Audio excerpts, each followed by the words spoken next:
اعوذ باللہ من الشیطان الرجیم بسم اللہ الرحمن الرحیم نحمدہ و نصلی علی رسول الکریم اما بعد۔ پیارے دوستو، السلام علیکم ورحمۃ اللہ وبرکاتہ۔ فقیر فیض محمد سکندری پتافی الفیض چینل کے ساتھ آپ کی خدمت میں حاضر ہے۔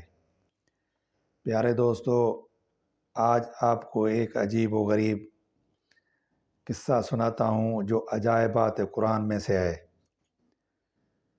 یہ ہے بلعم بن باعورہ کی کچھ کہانی۔ پیارے دوستو، یہ شخص اپنے دور کا بہت بڑا عالم اور عابد و زاہد تھا، اور اس کو اسم اعظم کا بھی علم تھا۔ یہ اپنی جگہ بیٹھا ہوا اپنی روحانیت سے عرش اعظم کو دیکھ لیا کرتا تھا، اور بہت ہی مستجاب الدعوات تھا کہ اس کی دعائیں بہت زیادہ مقبول ہوا کرتی تھیں۔ اس کے شاگردوں کی تعداد بہت زیادہ تھی۔ مشہور یہ ہے کہ اس کی درسگاہ میں طالب علم کی دعوتیں 12,000 تھیں۔ جب حضرت موسیٰ علیہ السلام قوم جبارین سے جہاد کرنے کے لیے بنی اسرائیل کے لشکروں کو لے کر روانہ ہوئے تو بلعم باعورہ کی قوم اس کے پاس گھبرائی ہوئی آئی اور کہا کہ حضرت موسیٰ علیہ السلام بہت ہی بڑا اور نہایت ہی طاقتور لشکر لے کر حملہ آور ہونے والے ہیں، اور وہ یہ چاہتے ہیں کہ ہم لوگوں کو ہماری زمینوں سے نکال کر یہ زمین اپنی قوم بنی اسرائیل کو دے دیں۔ اس لیے آپ حضرت موسیٰ علیہ السلام کے لیے ایسی بد دعا کیجئے کہ وہ شکست کھا کر واپس چلے جائیں۔ آپ چونکہ مستجاب الدعوات ہیں، اس لیے آپ کی دعا ضرور مقبول ہو جائے گی۔ یہ سن کر بلعم بن باعورہ کانپ اٹھا اور کہنے لگا کہ تمہارا برا ہو، خدا کی پناہ، حضرت موسیٰ علیہ السلام اللہ کے رسول ہیں، اور ان کے لشکر میں مومنوں اور فرشتوں کی جماعت ہے۔ ان پر بھلا میں کیسے اور کس طرح بد دعا کر سکتا ہوں؟ لیکن اس کی قوم نے رو رو کر اور گڑ گڑا کر اس طرح اصرار کیا کہ اس نے یہ کہہ دیا کہ استخارہ کر لینے کے بعد اگر مجھے اجازت مل گئی تو بد دعا کر دوں گا۔ مگر استخارے کے بعد جب اس کو بد دعا کی اجازت نہیں ملی تو اس نے صاف صاف جواب دے دیا کہ اگر میں بد دعا کروں گا میری تو دنیا و آخرت دونوں برباد ہو جائیں گی۔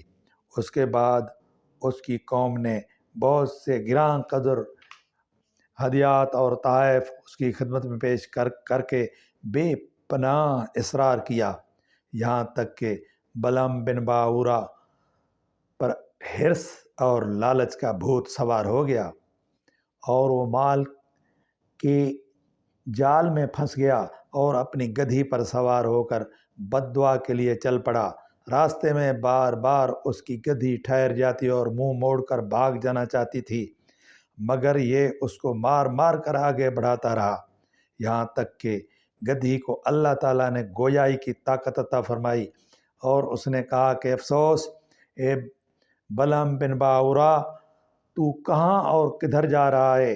دیکھ، میرے آگے فرشتے ہیں جو میرا راستہ روکتے ہیں اور میرا منہ موڑ کر مجھے پیچھے دھکیل رہے ہیں۔ اے بلعم، تیرا برا ہو، کیا تو خدا کے نبی اور مومنین کی جماعت پر بد دعا کرے گا؟ گدھی کی تقریر سن کر بھی بلعم بن باعورہ واپس نہیں ہوا، یہاں تک کہ حسبان نامی پہاڑ پر چڑھ گیا اور بلندی سے حضرت موسیٰ علیہ السلام کے لشکروں کو بغور دیکھا، اور مال و دولت کی لالچ میں اس نے بد دعا کرنا شروع کر دی۔ لیکن خدا کی شان یہ کہ وہ حضرت موسیٰ علیہ السلام کے لیے بد دعا کرتا تھا، مگر اس کی زبان پر اس کی قوم کے لیے بد دعا جاری ہو جاتی تھی۔ یہ دیکھ کر کئی مرتبہ اس کی قوم نے ٹوکا کہ اے بلعم، تم تو الٹی بد دعا کر رہے ہو۔ تو اس نے کہا کہ اے میری قوم، میں کیا کروں، میں بولتا کچھ ہوں اور میری زبان سے کچھ اور ہی نکلتا ہے۔ پھر اچانک اس پر یہ غضب الہی نازل ہو گیا کہ ناگہاں اس کی زبان لٹک کر اس کے سینے پر آ گئی۔ اس وقت بلعم بن باورا نے اپنی قوم سے روک کر کہا کہ افسوس، میری دنیا و آخرت دونوں برباد و غارت ہو گئیں، میرا ایمان جاتا رہا اور میں قہار و غضب جبار میں گرفتار ہو گیا۔ اب میری کوئی دعا قبول نہیں ہو سکتی، مگر میں تم لوگوں کو مکر کی ایک چال بتاتا ہوں کہ تم ایسا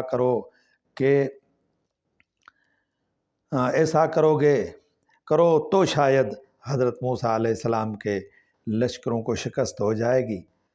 تم لوگ ہزاروں خوبصورت لڑکیوں کو بہترین پوشاک اور زیورات پہنا کر بنی اسرائیل کے لشکروں میں بھیج دو، اگر ان کا ایک آدمی بھی زنا کرے گا تو پورے لشکر کو شکست ہو جائے گی۔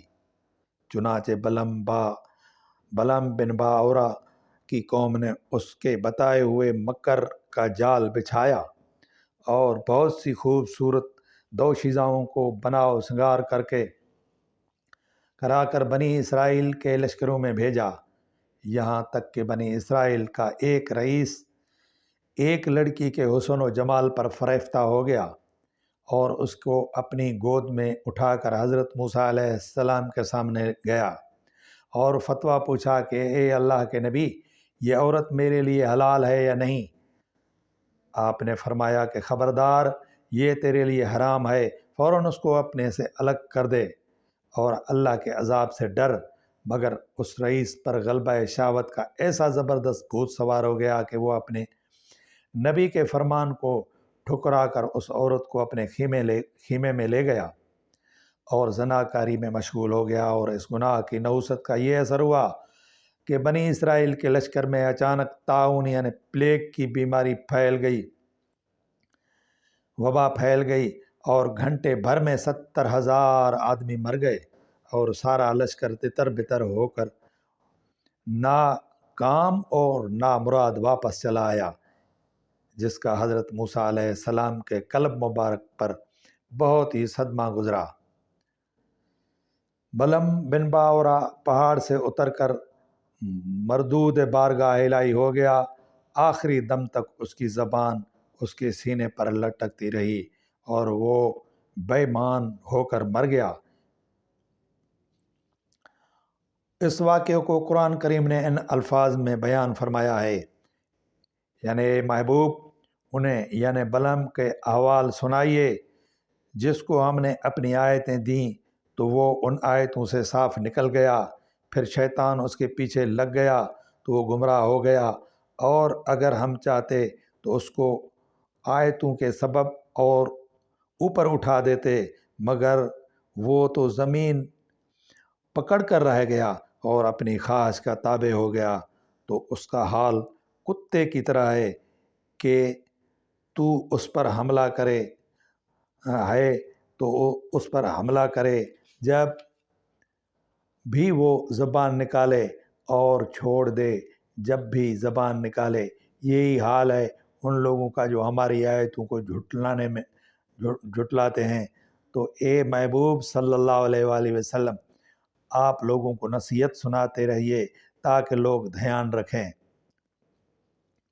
روایت ہے کہ بعض انبیاء کرام نے خدا تعالیٰ سے دریافت کیا کہ تو نے بلعم باورا کو اتنی کرامتیں عطا فرما کر پھر اس کو کیوں اس کار مذلت میں گرا دیا؟ تو اللہ تعالیٰ نے فرمایا کہ اس نے میری نعمتوں کا کبھی شکر ادا نہیں کیا، اگر وہ شکر گزار ہوتا تو میں اس کی کرامتوں کو سلب کر کے اس کو دونوں جہاں میں اس طرح ذلیل و خوار اور خائب و خاسر نہیں کرتا۔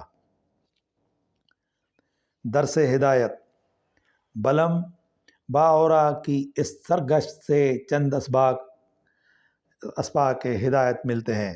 ایک، اس سے ان عالموں اور لیڈروں کو سبق حاصل کرنا چاہیے جو مالداروں اور حکومتوں سے رقمیں لے کر خلاف شریعت باتیں کرتے ہیں اور جان بوجھ کر اپنے دین و ایمان کا سودا کرتے ہیں۔ دیکھ لو بلم باورا کیا تھا اور کیا ہو گیا، یہ کیوں ہوا؟ اس لیے اور صرف اس لیے کہ وہ مال و دولت کی لالچ میں گرفتار ہو گیا اور دانستہ اللہ کے نبی پر بد دعا کرنے کے لیے تیار ہو گیا، تو اس کا اس پر یہ وبال پڑا کہ دنیا و آخرت میں ملعون ہو کر اس طرح مردود و مطرود ہو گیا کہ عمر بھر کتے کی طرح لٹکتی ہوئی زبان لیے پھرا اور آخرت میں جہنم کی بھڑکتی ہوئی شعلہ بار آگ کا ایندھن بن گیا۔ لہٰذا ہر مسلمان خصوصاً علماء و مشائخ کو مال و دولت کے حرص و لالچ کے جال سے ہمیشہ پرہیز کرنا چاہیے اور ہرگز کبھی بھی مال کی طمع میں دین کے اندر مداہنت نہیں کرنی چاہیے، ورنہ خوب سمجھ لو کہ قہر الہی کی تلوار لٹک رہی ہے۔ اللہ تعالیٰ کی پناہ۔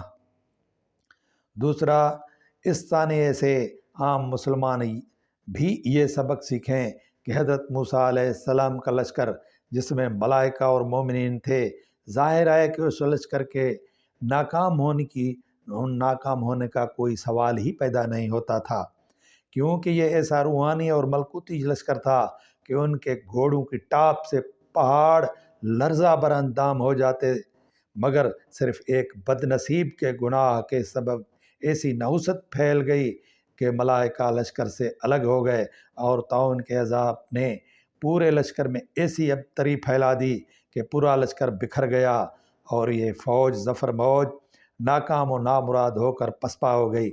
اس لیے مسلمانوں کو لازم ہے کہ اگر وہ کفار کے مقابلے میں مظفر و منصور و فتح یاب ہونا چاہتے ہیں تو ہر وقت گناہوں اور بدکاریوں کی نحوستوں سے بچتے رہیں، ورنہ فرشتوں کی مدد ختم ہو جائے گی اور مسلمانوں کا رعب کفار کے دلوں سے نکل جائے گا اور مسلمانوں کو نہ صرف ناکامی کا منہ دیکھنا پڑے گا بلکہ ان کی عسکری طاقت ہی فنا ہو جائے گی اور پوری قوم صفحہ ہستی سے حرف غلط کی طرح مٹ جائے گی۔ نعوذ باللہ منہ۔ یا اللہ تو ایسی نحوست سے بچا۔ میرے پیارے دوستو، یہ ایک حقیقت آپ کی خدمت میں پیش کی ہے۔ یہ قرآن پاک کے عجائبات میں سے ایک عجائب ہے۔ امید ہے کہ آپ درس ہدایت قبول کریں گے اور ہمیشہ برائیوں سے بچتے رہیں گے۔ آخر میں یہ گزارش ہے کہ یہ میرا چینل سبسکرائب کریں اور مجھے اپنی آراء سے نوازتے رہیں اور مجھے دعا میں یاد رکھیں۔ وما علینا الا البلاغ المبین۔